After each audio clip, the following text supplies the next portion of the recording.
Rəhman və Rəhim olan Allahın adıyla. Bugünkü mövzumuz hifz üçün yaddaşımızı necə gücləndirək və yaxud nə edək ki, hansı yeməklərdən istifadə etməyək ki, yaddaşımız zəifləməsin.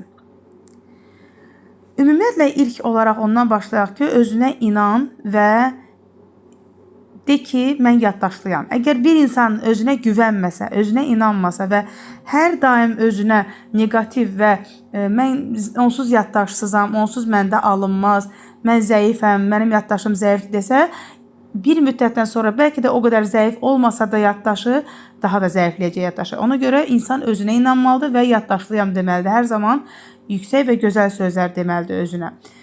Və elə yeməklər var ki, onları istifadə etməməliyik. Misal üçün, turş alma.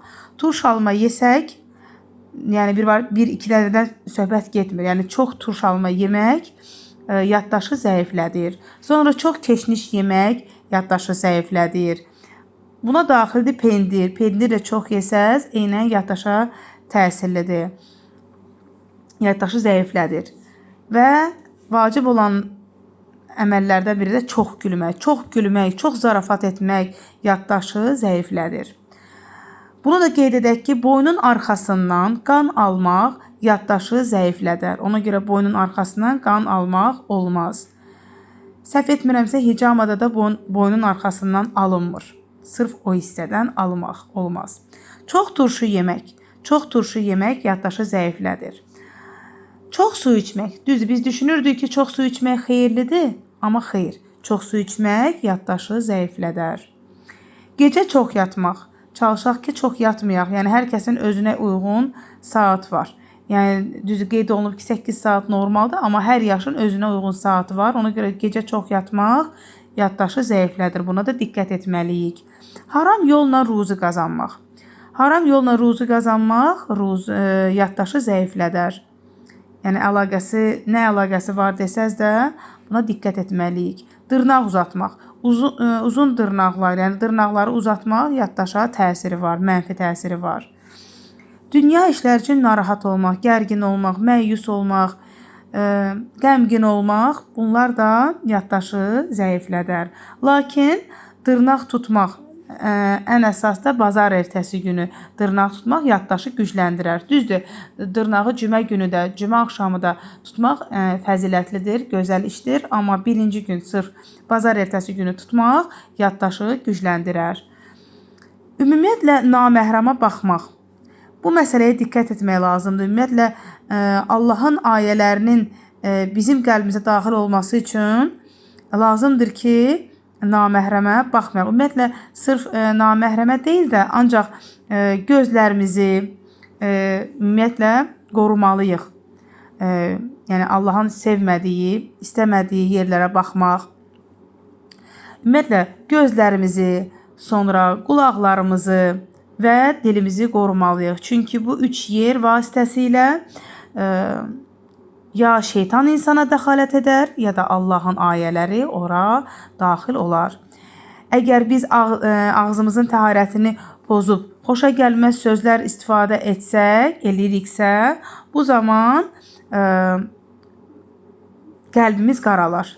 Və ya xoşa gəlməz sözləri qeybəti eşidiriksə və ya qeybət eşidiriksə, bu zaman qulaqlarımız möhürlənər və bu haqda da inşallah ki, Bəqərə surəsinin əvvəlki ayələrini qeyd edəcəyik.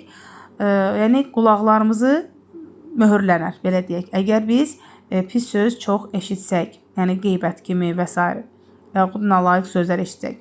Sonra pis bir şeyə baxsaq,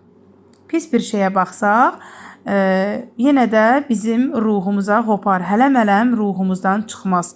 Ona görə də biz keçmişdə olan əməllərimizdən gərək tövbə edək, paklanaq ki, Qurani Kərimə başlayaq və pak formada, paklaşmış halda Qurani Kərimə başlayaq. Və bundan sonra baxdığımız hər bir şeyə diqqət edək. Biz baxsaq görərik ki, bilərik ki, məsumlarımız, yəni imamlarımız, Peyğəmbərimiz sallallahu aleyhi və səlləm, ümumiyyətlə əhl-i beytimiz, görərik ki, onlar necə belə deyək, diqqət edirlər bu məsələyə. Məsumlarımız diqqət edirdi bu məsələyə və onlar ehtiyat edirdilər. Və məsumlarımız həmişə tövbə edərdilər. Çox qəribədir. Əgər Əhl-i Beytin günahı yoxdursa, onda nə üçün tövbə edirdilər? Onlar digər günahlar, günahkar insan, daha doğrusu onlar digər günahkar insanların simasına baxdıqda, onlara baxdıqlarına görə, onlara danışdıqlarına görə, ünsiyyətdə olduqlarına görə bu zaman onlar bilirlər ki, onlara baxmaq qəlbləri qaraldır və ona görə ehtiyat edərək onlar tövbə edərdilər. Biz də gərək diqqət edək. Yəni biz bilirik ki, telefonda yaxud da televizorda, düzdürmü? Baxırıq biz ya müğənnilərə, ya aktrisalara. Ümumiyyətlə gün ərzində televizor, telefonla əlimizdə telefon yaxud televizor var qarşımızda. Biz ona diqqət eləməliyik. Açıq-aşkar günah əhlinə baxmamalıyıq, müğənnilər və ya aktrisalar. Onların simasına diqqətlə baxmaq icazəli deyil. Onlara baxmaq yaddaşı zəiflədir. Onlar insanın qəlbini qaraltmağa qadirdir. Ona görə biz hər gün gərək istiğfar edək. Hər gün gərək istiğfar edək və Allahdan tövbə edək. Hər gün. Ona görə imamlarımız, Peyğəmbər sallallahu bizə hər zaman örnək olub və bizə daim, onlar da hər gün öz tövbələrini təzəliyirdilər. Hər gün istiğfar edirdilər. Çünki onlar insanın qəlbini qaraltmağa qadirdir. Yəni hər gün istiğfar etmək lazımdır və gözü pis olan hər bir şeydən və Allahın rızası olmayan hər bir şeydən gərək qaçırmaq lazımdır. Eləcə də dilin təharəti və qulağın təharəti. Gərək onlar pak olsun ki, Allah da pak qəlblərə öz ayələrini çox asanlıqla yerləşdirər. Və Qurani Kərimdə buyurur ki, biz sizin üçün Quranı çox asan etdik. Biz Quranı yada salmaq üçün asanlaşdırdıq. Amma heç bir yada salan varmı? İnşallah ki, biz Quranı bundan sonra yada salacaq və hətta hifz edəcəyik. Esselamu aleykum və rahmetullahi və bərəkatuhu.